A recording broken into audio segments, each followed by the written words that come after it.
Hi, Statesman Nation. We're here with Caleb Drake as we preview the 2024 men's cross country season.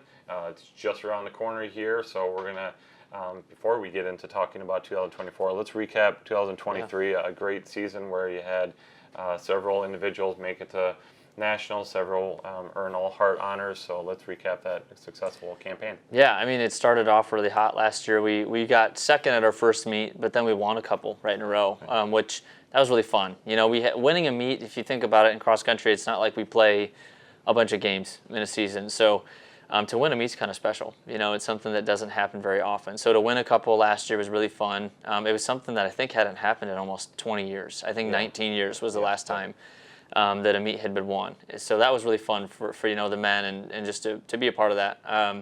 Yeah, and then nationals was great. It's a tough course out there in Washington State. So the guys when we were out there, I remember they were talking about like, oh, this is going to be great. It's going to be cake. And then they were like, after the race, they were like, that was tough, and it is. So happy to be on a different venue, a new venue this year at nationals. Hopefully we'll get some people down there, maybe a team, to see what that course looks like. So for sure.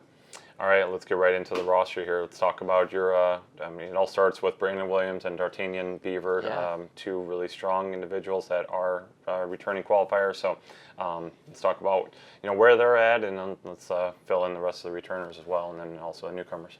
Yeah, so Brandon is the top returner in the conference, which is great. So I don't think he's feeling much pressure in that way. You could also argue that Dart is a top returner based on his track season with the number of conference titles that he won. So in that way, we're in a strong position as far as front runners go. We also return 4 out of 5 in that. Well, 4 out of 6, I should say, coming in. So Andrew Miller, he looks great this season. He's having some great practices and good workouts. He's much far ahead of last year. I could say the same thing for like Ethan Barvello and Carson Springer, who will be filling in. And then he's not a new, but he's been here a while, but Ruben Perez Rodriguez, he's been around a little while here at William Penn, but he's really done what is part of our program, like the heart of our program, academics first. And he's really done well to do that well and to get to a point where eligibility isn't a question, right? And so he's kind of been somebody who maybe no one's thinking about, but he's there. He's right up there in the mix with those top 6 guys. We'll see how he can do this season as well. It's going to be really exciting. Yeah, he's had success in the past. It feels like a kid that never graduates. Like, how is he still here? But great for him to get back out there. Anybody else you want to mention within the group there? Yeah, so we have Drake Ham returns as well. Kevin Vasquez is here as well, and everybody has put in some good work this summer, and so really excited just really to see where we're at to start this season, and we'll talk a little bit more. We're starting with a 6K rather than a 5K. We will get the 5K splits to just kind of see where we're at in comparison to last year, but yeah, that's kind of our returning roster. Everybody looks like we're in good shape, and I'm really excited just to see where we are. Yeah. All right, let's talk about the schedule. Again, by design, you're looking at every other week and running.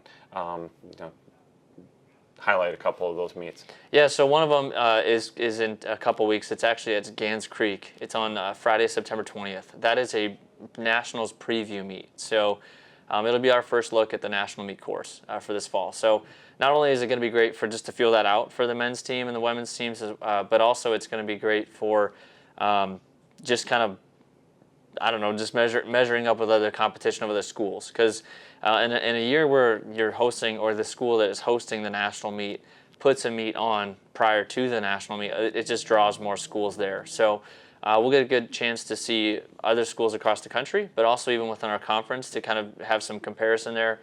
It'll be really just a nice little marker, early in our season, our first 8K for the men, but I'm really excited about that one. And then we preview 2 weeks later our conference meet course, which is going to be great. And then we have 2 weeks off, which is unique. We've never had that before, so that'll be really unique. And then we have only one more meet before a conference, which is a really, really high competition meet at the Blazing Tiger. So we've just got kind of a dense schedule in that way as far as the level of competition goes, but everything has meaning. And so that's going to be really fun.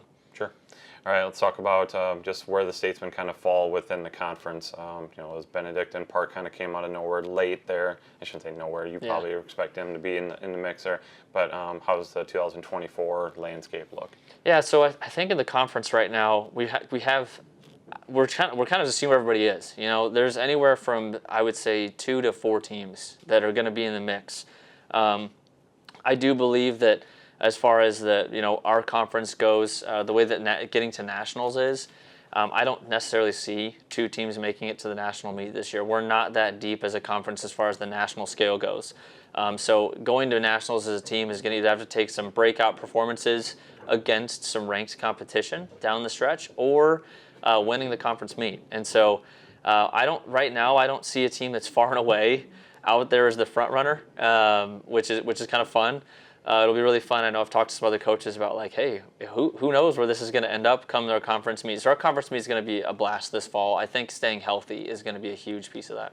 Sure. All right, you segued right into that, but yeah, what's it going to take for the team to be successful this year? Yeah, I think health. Like I said, health is going to be our number one thing. I think a lot of times teams, you push too hard at certain points, or even mentally, you're just not healthy as far as being confident at the right time. And so that's going to be our biggest piece this fall, is just focusing on the process, only what we can control. If we stay healthy along that way, I think we're going to be in the mix once we get to the conference meet. And I don't know, I think we might even try some teams to see where we are. We lost a couple key people, but graduation and otherwise, but we look pretty good right now, even compared to the team last year. Okay, awesome. All right, once again, the Statesmen, I shouldn't say once again, but the Statesmen will open up the season this Friday at the Central Invitational Meet in Pella, so just down the road on 163. So if you're in the area, definitely check them out. Otherwise, everything Statesman sports is on statesmanathletics.com. So thanks, Coach. Thank you. Best luck this season.